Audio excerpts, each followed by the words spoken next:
Hello to all of my New World refugees out there. I hope you guys are hanging in there and have found something to keep yourselves busy as we wait for some more news around the future of New World Aeternum. Even though, let's be honest, it doesn't look very bright.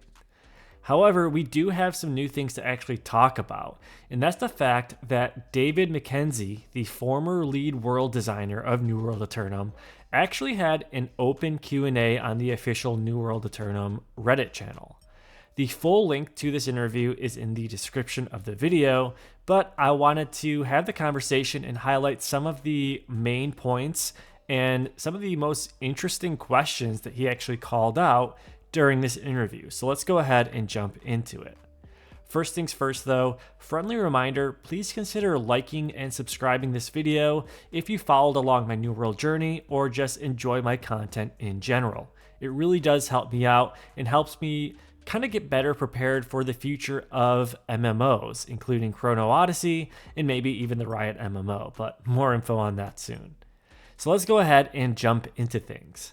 So here is the official thread. It kind of just introduces who David is. He's essentially the one that helped ship out Nighthaven and Brimstone Sands, which in my opinion were probably the two best updates that this game had in its history of being up and running.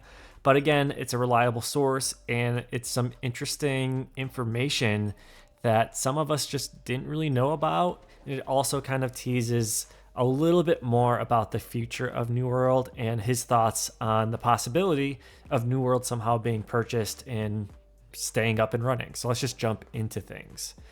The first question is talking about Brimstone Sands and whether or not it was planned well in advance, like pre-launch. Again, this isn't a super important question, but it was kind of like a warm-up for him, it seems like. It looks like it was concepted by a third-party vendor, and it was always meant to kind of be like a free olive branch to the player base. But he also mentioned that it's kind of like a bit of a failure, but also a successful failure because they really just set the standard pretty high just because of how in-depth Brimstone Sands truly was. It basically set the expectation that every future zone would be just as good and also potentially free, just like Brimstone Sands, which of course was not always the case with the Elysian Wilds expansion. So let's go ahead and jump back into it. Let's see. A few things about what you passionately fought for. It seems like he, along with other devs, kind of really pushed the tarot cards, the Arcana cards in the new Nighthaven zone, which honestly I think came out pretty well. I thought they were pretty cool. It seems like there was some pushback. They went back and forth, started with 7, and then they eventually worked themselves up all the way to 22. Which is great. I mean, it seems like Netflix is kind of running with kind of a lot of Tarot Arcana cards with some of the different content they're pushing out in 2026 and onward as well. Personally, I was a big fan of it. I'm glad that they implemented it. It was kind of a unique twist, and it really fit well overall with the Nighthaven theme. So again, I thought that was a big win as well. Let's see what else we have here. And again, the link to this will be in the description of the video, so you can jump in and take a deeper dive as well. I just wanted to kind of showcase this to be a little bit more of a conversation starter, to keep that conversation of New World going strong, well, as strong as possible before the lights are officially turned down. This one talked about why was there such a content drought for the year leading up to the console port, which again, if you guys are hardcore New World fans and played on PC at launch and kind of stuck it through, they really hyped up a huge announcement to the existing player base, and it was basically the announcement that it was going to console. And it wasn't really in-game updates for New World itself, and didn't really impact that much existing PC players. So it was a huge, awkward kind of announcement, in my opinion. And there was a bit of a lack of content there for like a year or two, but hey, eventually we got some new stuff. He mentioned that the console version of the game was a complete total overhaul, which I get, right? You're moving from PC to PlayStation and Xbox, which is a big change. He doesn't think the community had truly grasped the works it took. We essentially were shipping a Realm Reborn, but for New World, and it takes an enormous amount of time. So I totally understand that, but at the same time, kind of like the the hype that they had about a major announcement to the existing player base just didn't really justify the announcement, in my opinion. But again, you had to be there to really kind of understand that one. Let's get into some of the juicy stuff now. Let's see. People were asking for the sources of the mining sound, which again, I think we all love that stuff, but yeah, that's not going to happen. He just made a quick mention that, yeah, the audio is just the best out there. You're not going to find something better than that, which, hey, I agree. It was amazing. Right here, what are the odds New World gets bought by another studio and continues on? Again, this is not final. This is just his thoughts on the whole matter of being kind of like an insider of the development of the game. Again, he doesn't work there anymore. He got laid off along with the rest of the team for the most part a while back, but this is his thoughts on it. He mentions that he hopes for the best because New World was an exciting project, and he even mentioned that he would happily go back. He mentioned that in a few of the responses that he had, basically saying, I will happily go back if someone purchases it and will have me, which is awesome.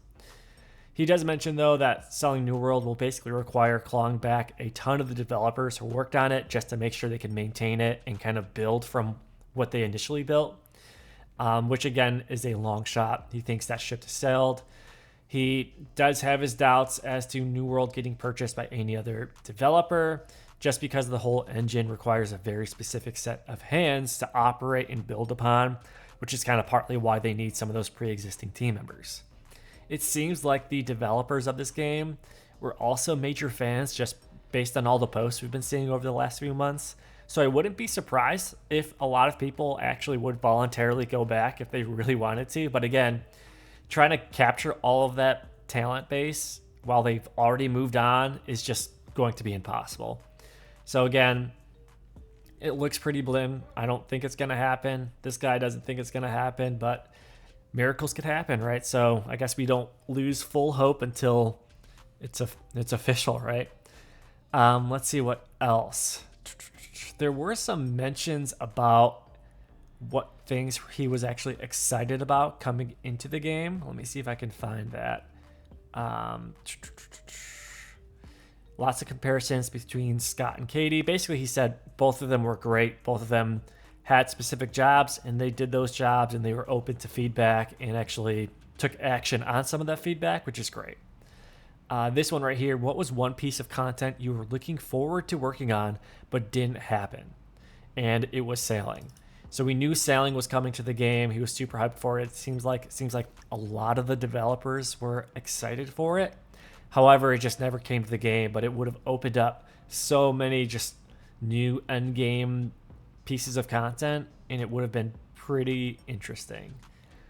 There were also discussions about like instance-based 5-man elite chest runs, which could have been interesting. I know people have mixed reactions when it comes to chest runs.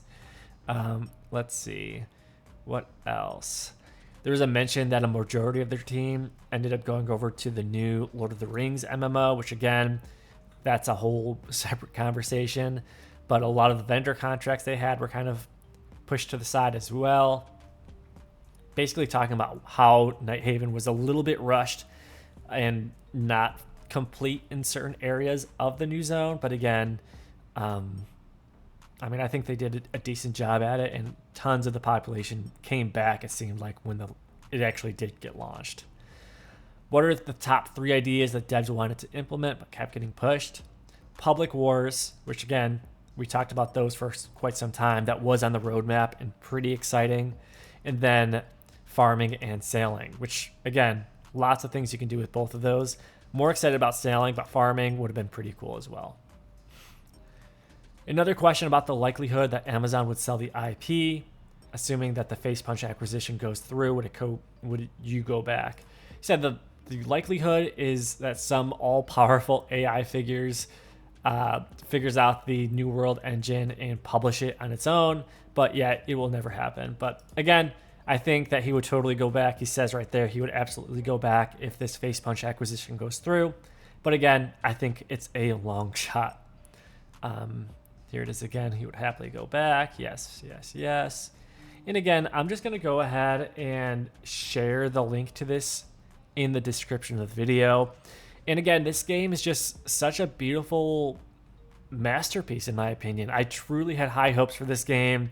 I invested so many hours, just time in this game, and I had such, a good feeling about this one. But unfortunately, the MMO genre in general, whether it's New World or Ashes of Creation or some of these new games that have recently came out, it just doesn't feel good. So fingers crossed that some good news is coming down the road, and hang tight because I'm sure we will all find a new home that will eventually scratch the itch that New World kind of provided us for so many years. Thanks again for watching, and stay tuned for some more updates if they do come down the road for New World Aeternum.